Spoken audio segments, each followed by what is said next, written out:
I try really hard not to procrastinate, but every once in a while I do slip up and I end up in a mess like this.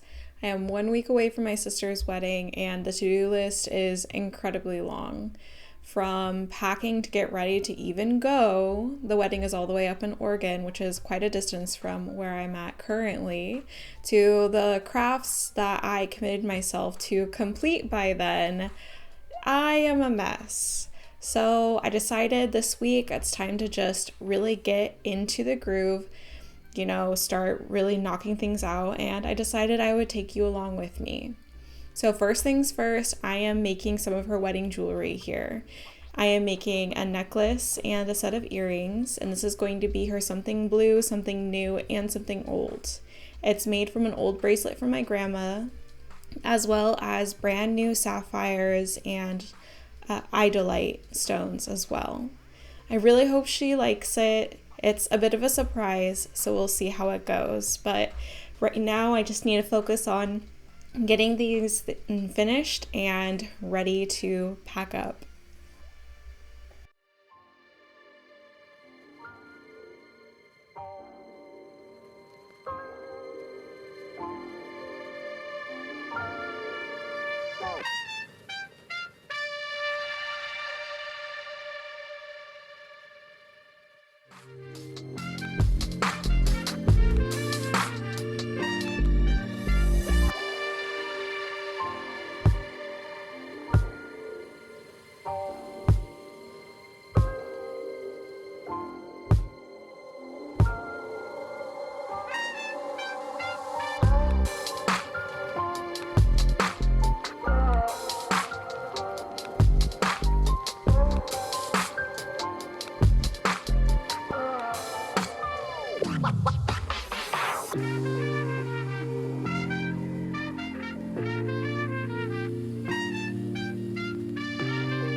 Now it's on to task 2. Last year, I bought this dress off of Amazon for a birthday party that I went to, and it's a really pretty dress, but it's not something I ever thought I would really wear again. It's just not my general aesthetic or vibe. But when my sister saw it recently, she thought it would be perfect for me to wear for her wedding. So I decided, well, I'd rather wear this more than once in its lifetime, so that works out great for me. The only thing is, my sister's wedding is outside, and she told me to get ready to possibly be in some mud and or waterfalls, and this dress in heels goes down to the floor on me, and I'm not that short. I'm 5'7", so it's a pretty long dress, and I was going to be wearing sandals for my sister's wedding, so the length on this was not going to work. I would probably be tripping all over it, possibly ripping it up in some bushes. Not an ideal situation. So I figured I might as well go ahead and hem it. I am just using my serger here on the jersey lining, The overlay on top is tulle, so I didn't really have to hem that at all, just the underskirt underneath. And we'll see how it looks. I am not too worried about the white stitching here because the tulle covers most of it, and again, it's also not my wedding day. No one's going to be looking at my hem, so I think this is going to do exactly what it needs to.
After a whirlwind of a weekend, I am finally back home, and while I didn't get everything done that I set out to do before leaving for Oregon, I thought I would still show you the setup of this project. About a month ago, I ran out of black yarn, and I really needed more because I was doing a weaving demo the next day. I know, how do you run out of black yarn? I mean, normally I buy black and white yarn like crazy. Every time I see it, I get myself some, or I buy it in giant cones worth of quantity so that I never run out because they're such good staples. But somehow I ran out, and the whole concept of that project was a bright splash of a multicolored yarn against a black background. So at around 4 p.m. in the day on a Friday, I had to run down to my local yarn store, which is not near me, and they close at 5. So I was totally panicked that they would close before I could get a new ball of black yarn. But luckily I got in there just in time, and while I was shopping around, I came across the 2 yarns that I'm going to use today. One is a white base with a blue and yellow and brown speckles, and the other is just a solid golden yarn. Both yarns have gold speckles mixed in too. The dyer that makes this yarn, her brand name is Waifu Yarns, and I will put some information about the different colorways that I got below. These are both in her golden sock, and I just fell in love. My wedding is coming up next year, and we are doing a Kingdom Hearts theme, and for some reason to me these colors together just screamed Destiny Island and Paupu fruits, and I knew I couldn't walk out of the store without buying a skein of each.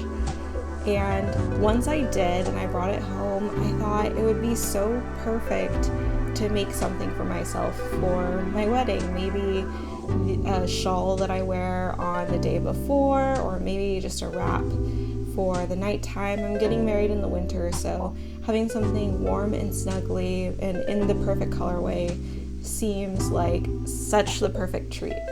So I splurged, and I am now finally working on warping up this project. I don't have the design in mind just yet. I'm kind of just winging it.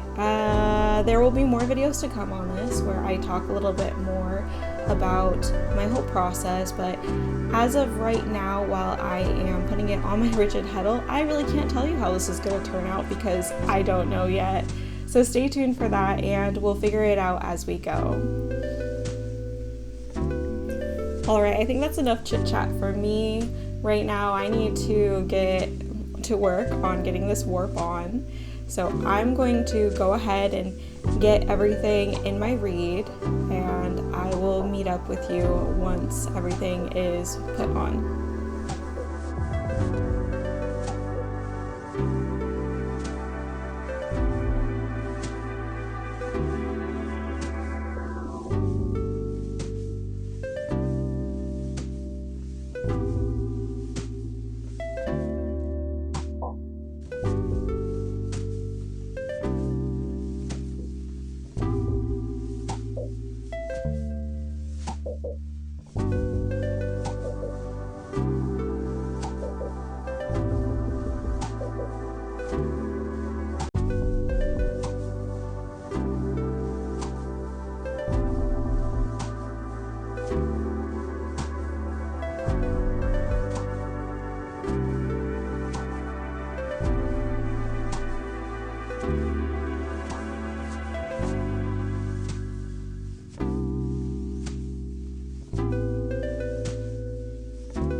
And here is the finished warp measured out.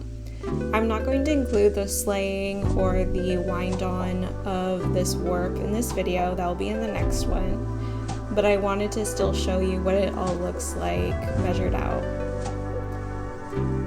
Thank you all for joining me in this video as I showcase the hodgepodge of different things that were on my to-do list. I hope you all enjoyed the video, and I will see you all next time. Bye!